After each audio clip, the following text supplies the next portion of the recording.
Are you one of those people who have caught yourself saying, this is just too good to be true, and you're waiting for the other shoe to drop? Or maybe you said, all good things must come to an end.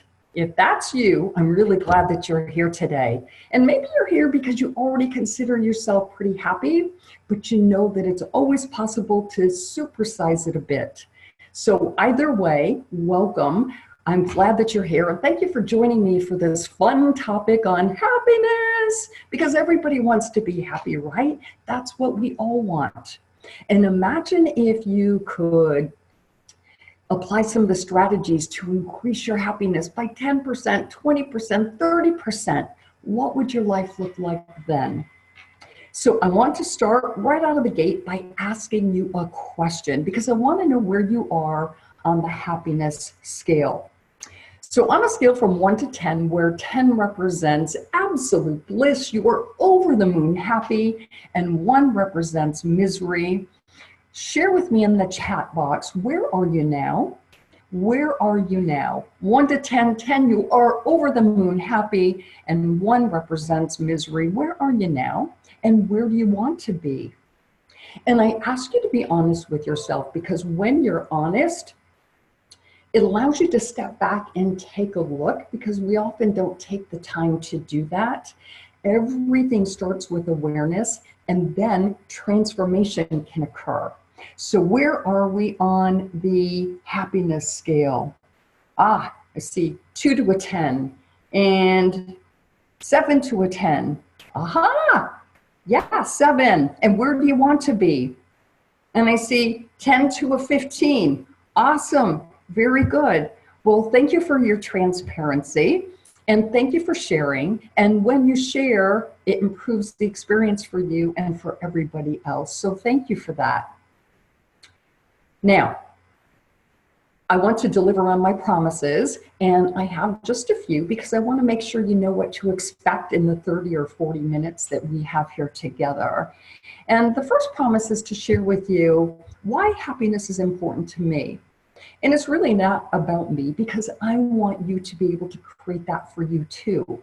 And my second promise is to deliver. I want this to be more than a feel-good webinar, because I am going to deliver several happiness strategies to increase your happiness from a 2 to a 10, or 7 to 10, or the 10 to 15.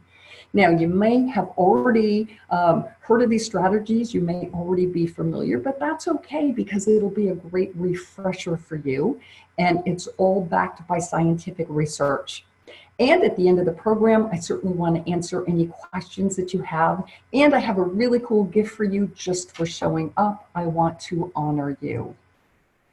And ideally, my goal for you is that you would take one of the strategies, 2, 3, or even more, and apply them on a consistent basis, and you will absolutely raise your happiness set point. And I know, because that's exactly what I've done. So welcome to the program. My name is Jodi Santangelo-Ash, if we haven't formally met, and it is my passion to support and empower people so they realize they can have happiness at a 10, that they can have it all, because I really feel like I do have it all. So what you're seeing here are some of the things that make me happy. You see my husband, Tony, and I, we like to have fun. And Tony likes his toys. We love to go riding on the Harley. And the pictures in the middle on the left, well, that's called Feel the Fear and Do It Anyway. But is it true that sometimes we let fear hold us back from experiencing true happiness? Yes. And then you see us spending time with our friends. For me, maintaining close relationships is really, really important. And then you see the beach. The beach is my happy place. And I specifically love to go watch the sunrise, because it puts me in this state of awe, where I'm really in appreciation and gratitude. And so I really do feel like I have it all. But guess what? That wasn't always the case. I wasn't always so happy. I remember a point in my life where I wasn't happy at all. As a matter of fact, I would have been a -10 on that happiness scale. My health was failing, my relationships were poor, and I had no job. So I was miserable. And I stayed in what I call my pity party, blaming and complaining for quite a long time. And I really had very low standards for my life and for myself. And it took a lot of introspection and a lot of coaching and a lot of deliberately applying the principles or the strategies, the same strategies that I'm going to share with you in the time that we have here today. And I was able to completely turn my life around. And that's what I want for you too. Whatever your happiness is, whatever success is for you, if it's for your financial life or your career, your relationships, or your health, that's what I want for you too. But ultimately, it takes for you to decide, for you to choose, for you to implement and incorporate the happiness strategies in your life. I love when Jack Canfield, the best-selling author of the Chicken Soup for the Soul series, he says, you can't pay someone to do your push-ups for you. Wouldn't that be nice?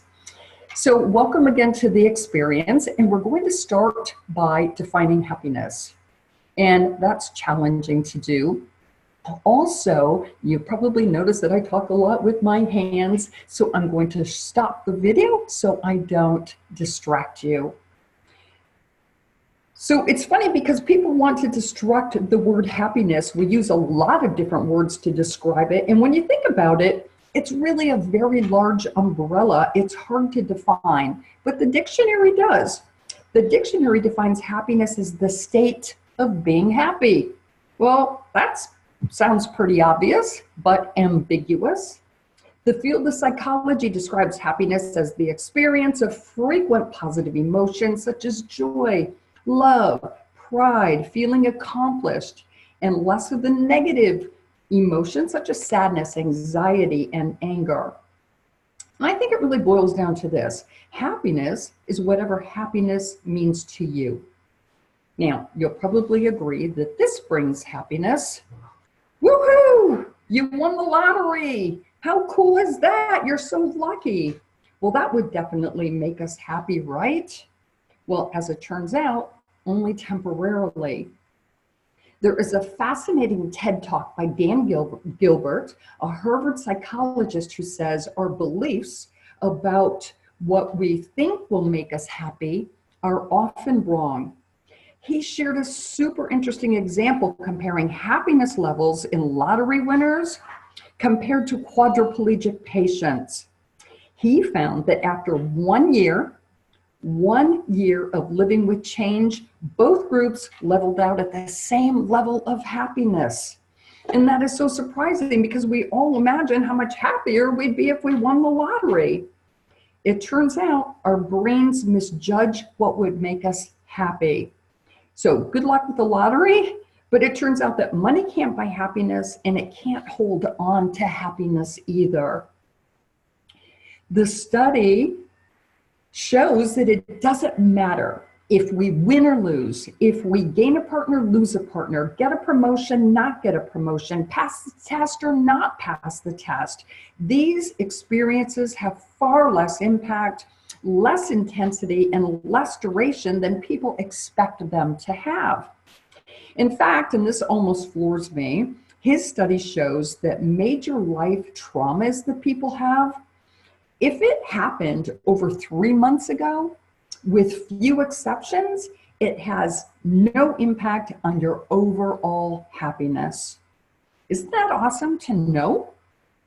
Because what happens, the event can be synthesized or manufactured in our brain. And it can help people change their view of the event and change their view of the world so they feel better about the experience and about their world. And how many people do you know, or perhaps it's you, that you've had something bad happen to you and later on you find out you're much better off today? Has that happened to you?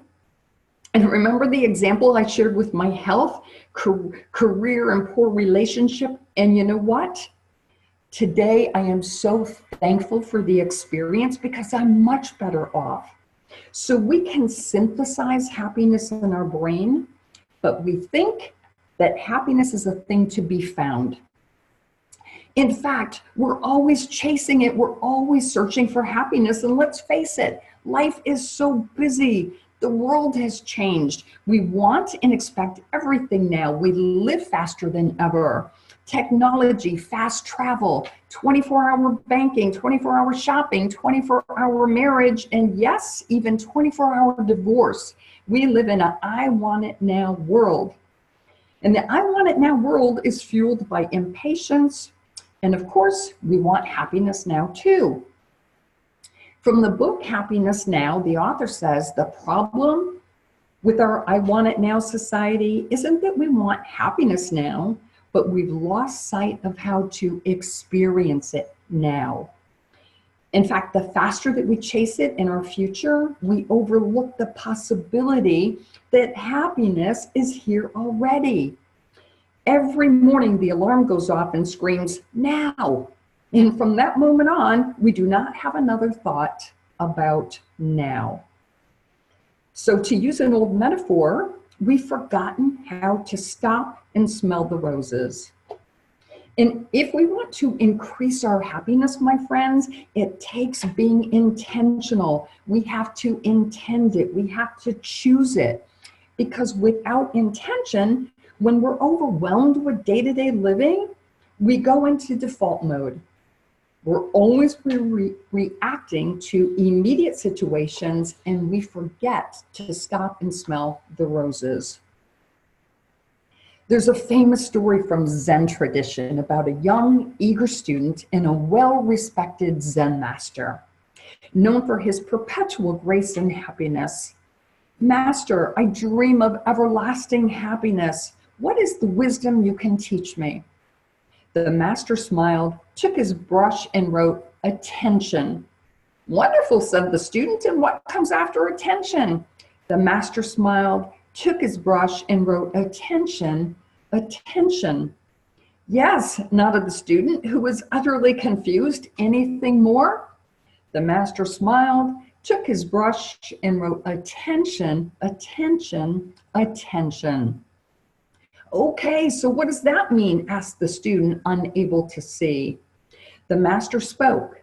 Attention means attention. Is that all? Asked the student, obviously dispirited. Attention is all, said the master.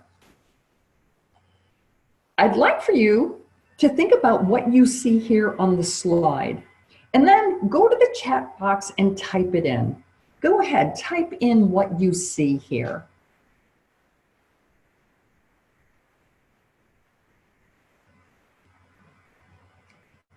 So some of you saw happiness is nowhere, and some of you saw happiness is now here. The Zen master said attention is all you need. Without attention, happiness is nowhere. With attention, happiness is now here. Every school of wisdom and spirituality teaches you that now is the most abundant moment of your life. So you can place your attention on the now. You can place your attention on negative things in your life that cause unhappiness, or the positive things that cause you to be happy. And here's another very important point. It very often has little to do with the event that takes place and everything to do with how you see the event. It's all your perception and where you choose to place your attention. So stop hoping and searching and waiting for good luck, because happiness, guess what, is now here. And consider this, unless you see happiness is now here, you won't be happy with what you do, who you're with, or where you are. Robert Holden, the director of the Happiness Project, says, the greatest pain of all is the fear that happiness might somehow elude us forever. And the greatest joy of all is the realization that the potential for happiness is always available to us now and forever. So let's take a look at some happiness strategies where we can place our attention to raise our happiness level. And I'm sure you've heard of serotonin because it's considered the happy hormone because it boosts our mood. And a lack of serotonin is considered associated with depression and anxiety.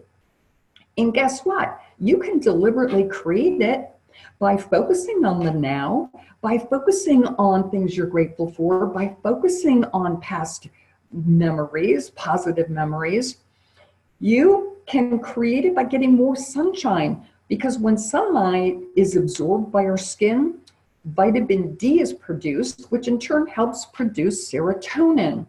And low intensity exercise does it too, like going for a walk boosts the release of serotonin. And dopamine is another. It's considered a pleasure hormone, meaning it's motivated to accomplish a goal so that we can experience the pleasure of the reward. Our brains like to be rewarded. So boost your dopamine by setting goals and achieving them. And you're going to probably chuckle at this, but it can be as simple as making your bed in the morning.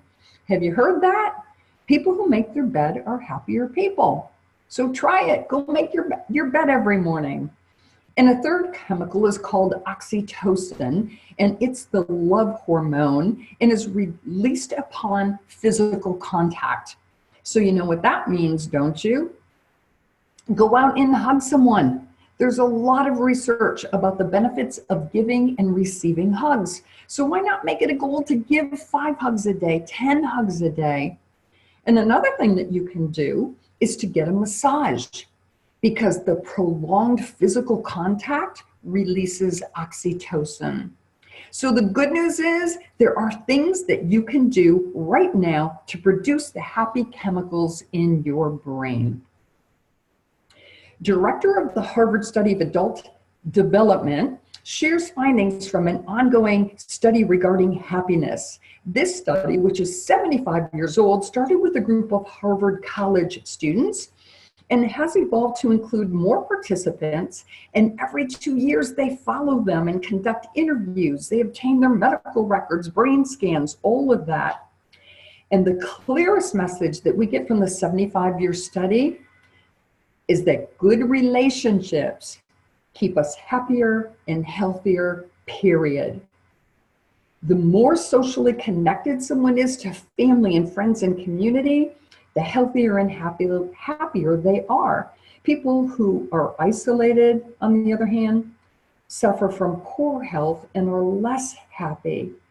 And think about this. Today, it's possible to work from home, ordering food, and email your doctor and never see another human being.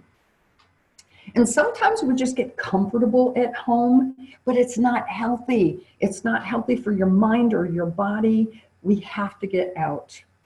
Another takeaway from the study is about the quality of relationships. Someone can be in a crowd and still be lonely.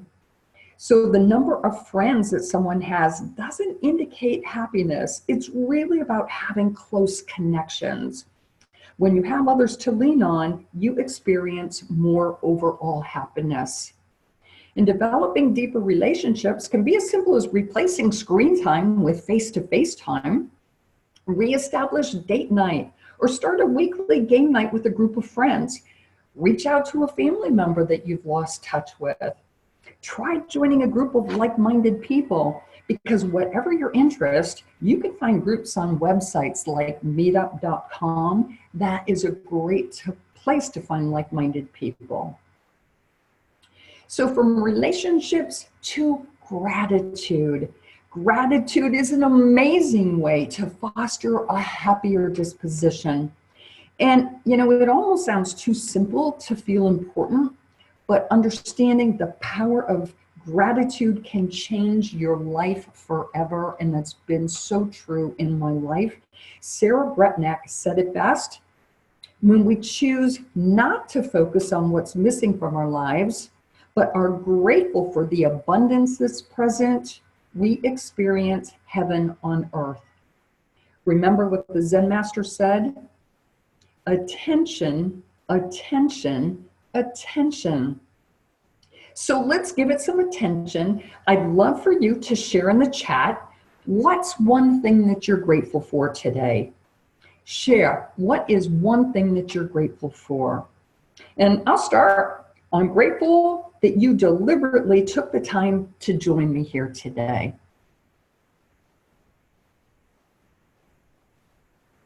And as you're typing, I'm going to tell you about Robert Emmons, PhD. He's been coined the world's leading scientific expert on gratitude. And his research findings show that people who regularly practice gratitude report experiencing more joy, pleasure, optimism, happiness, and higher levels of positive emotions. So what have you got to lose? It works, I promise you. Ask my husband. I could wake up on the wrong side of the bed, and when I am deliberate about my gratitude practice, I am a much happier person.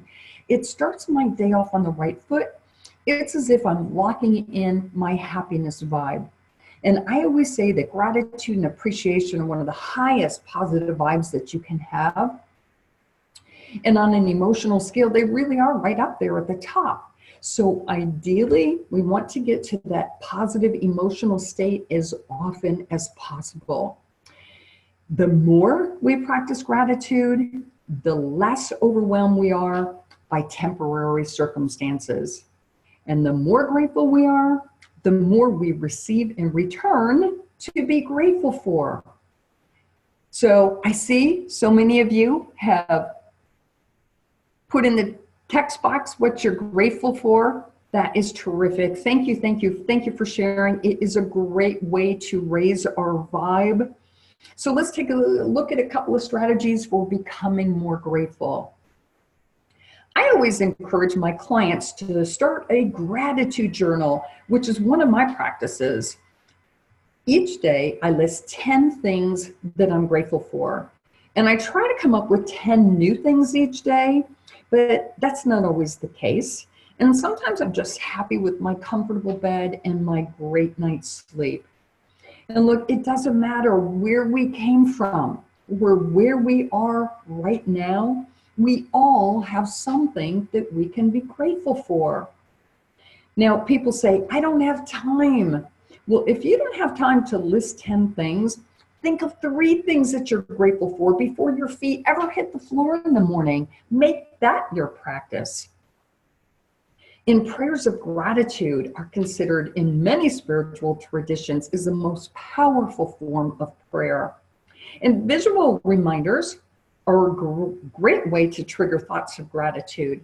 And how about writing thank you notes? Few people do that anymore, but that will strengthen the emotion of gratitude. And so all of these are powerful, and this is so important. I always say that gratitude, it's like a first aid kit. You know how when you have a headache, you reach for the aspirin? Well, whenever you notice that you feel bad for any reason, just grab a legal pad and start writing. Write, or build a quick little mental list of all the things that are going well, because it is the fastest way to shift from a negative emotion to a positive emotion. And think about it. When was the last time you were ticked off and grateful at the same time? It can happen, right? Now, does it take you being deliberate? Yes, it does. And something else that boosts your happiness is mindfulness. And it has a really long definition, but ultimately mindfulness is the focus on the here and now, on the present moment. And it's often used as a therapeutic technique. And one quick example to share, and it's something everyone can do. The other night I was watching TV, a commercial came on, so I was fast forwarding through the commercial, and as the TV was quiet, I heard that it was raining outside, and I thought to myself, oh, I love the sound of the rain. Then my program was about to begin, and I was tempted to turn it on, and I said to myself, wait a minute, let me just enjoy the sound of the rain. And so I did, just sitting there, listening and enjoying. That's mindfulness. Another day recently, I was sitting on my back patio and I thought to myself, It is so nice sitting back here. Now, for many of us, typically, we might have that fleeting thought and quickly move on to focus on something else. This time, I questioned myself, what is it about this moment that I'm enjoying? And I went on to notice the sunshine and the breeze and the birds chirping. For me, mindfulness is really just milking the moment. You probably heard that term. It's when you notice something enjoyable, just stay there a bit and enjoy. Research has shown that those who practice mindfulness regularly are happier because their thoughts are not consumed by thoughts of fear for something that is happening in the future or dwelling on the past. It teaches us the ability to center yourself and develop your inner resources, which deepens our happiness. And it can lead to more happiness by ending the loop of negative thoughts. Who wouldn't want to end that loop? And deepening your inner contentment. So here's a way to deliberately deepen your practice. Step one, turn off your automatic pilot. By bringing your awareness to what you're doing, what you're thinking, and what you're sensing in that moment. Take a moment to settle into a comfortable posture and notice the thoughts that come up and acknowledge your feelings, but just let them pass. Step two is to bring awareness to your breath. Notice how your chest rises and falls, how your belly pushes in and out, and find the pattern of your breath and anchor yourself to the present with this awareness. And step three, expand your awareness outward by noticing the sensations you're experiencing, like tightness or any aches, or perhaps a lightness on your face. And you can take this a step further by expanding your awareness even further to the environment around you. So this is just another tool for your happiness toolbox. And getting out into nature is another way to boost your happiness. A 30-day large-scale nature challenge was conducted that involved people spending time in nature every day for 30 consecutive days. The study showed that there was a significant increase in their health, happiness, and connection to nature just by being encouraged to spend time in it. And so it just adds to the growing body of evidence that shows definitively that we really do need nature for our health and our well-being. And think about those times when you're really stressed out and you just get up, you go outside, you stand there for a moment, you take a deep breath, and you just feel calmer. Time slows down, urgency and deadlines melt away.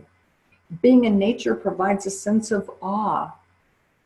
So get outside and enjoy it as often as you can, and you'll reap the benefits of being happier and healthier too.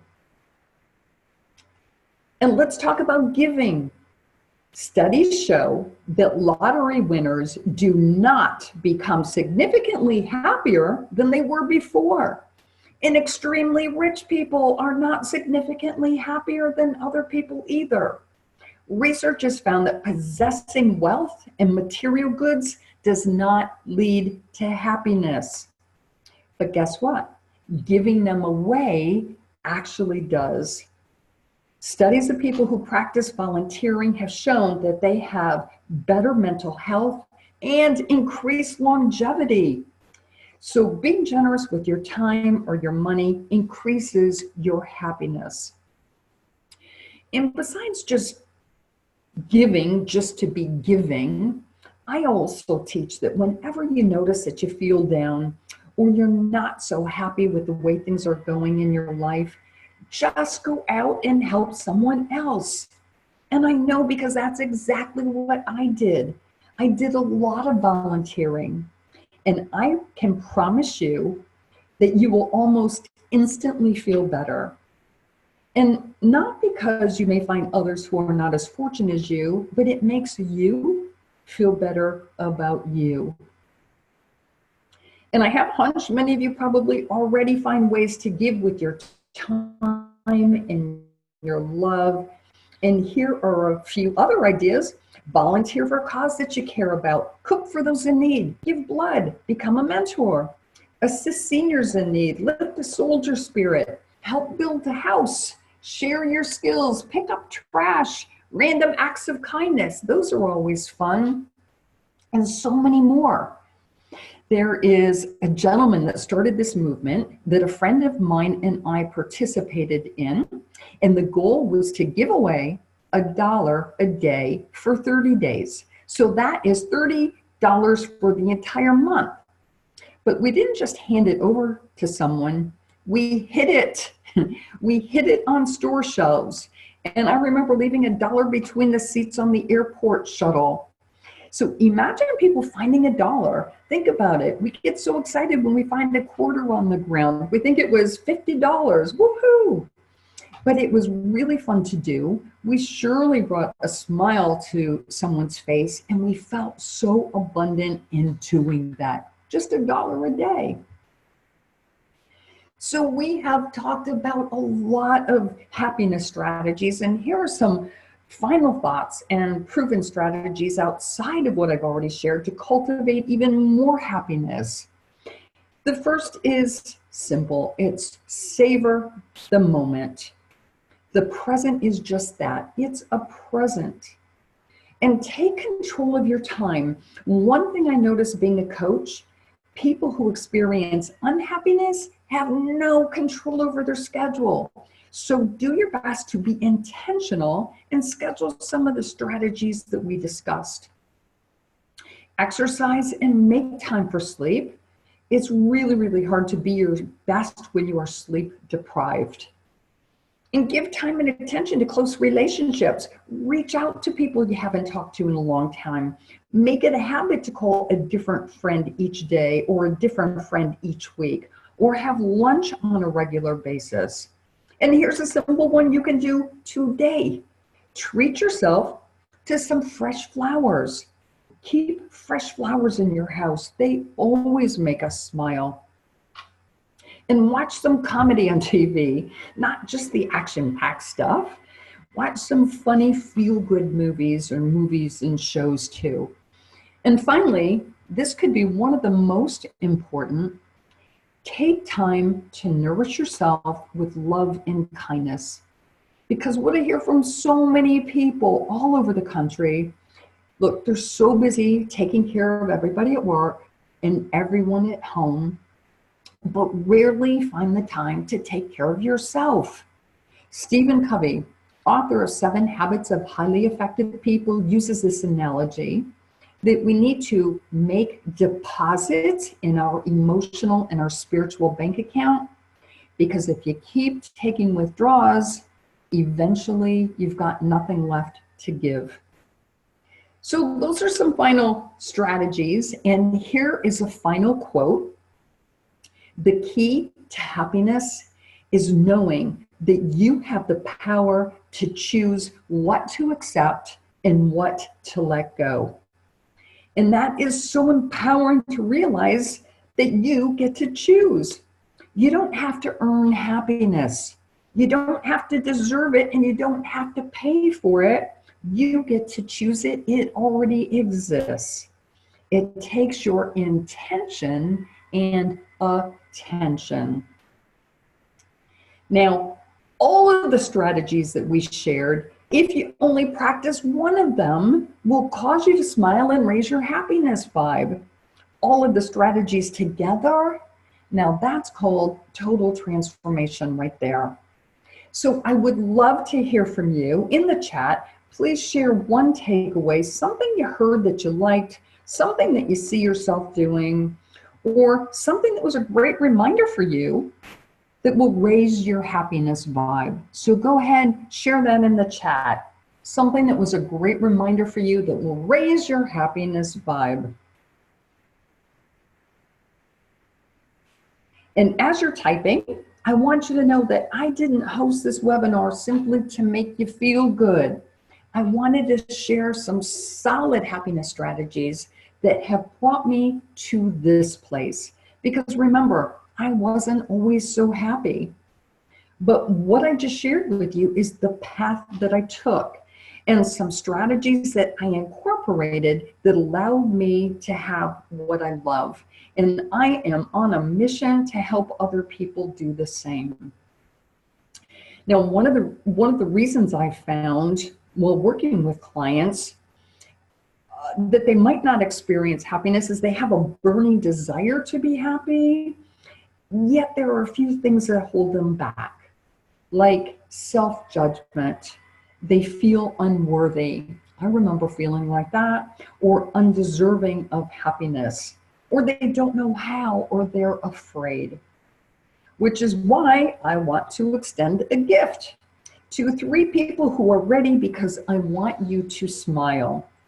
It's what I call my happiness consult. So the first 3 people who sign up at my website, jodisantangelo.com, go over to the coaching page, will get a free 30-minute happiness consult with me. And this is why it's valuable for you, because we can go deeper than we can on this short webinar. And I'm going to ask you some very specific questions that are going to start you thinking differently about happiness and help you deploy the strategies that we talked about. I have helped so many people just like you who have had the burning desire to go from a 7 to 10 or a 9 to 10 or a 10 to 15. So the first 3 people get a free 30-minute call with me, because I want to go one-on-one to support you. And there you are. And I want to thank you. Thank you for being deliberate about joining the program today. Thank you for participating. I really appreciate it. And my best wish for you is that you are able to take 1 strategy, 2 strategies, 3 strategies, apply them in your life on a consistent basis, and raise your happiness vibe. And please stay in touch with me, because I'd love to hear how you're doing and what may have worked for you.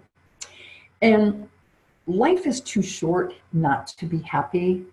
And remember that happiness is here now. So thank you for joining me. Go out and enjoy. Bye for now.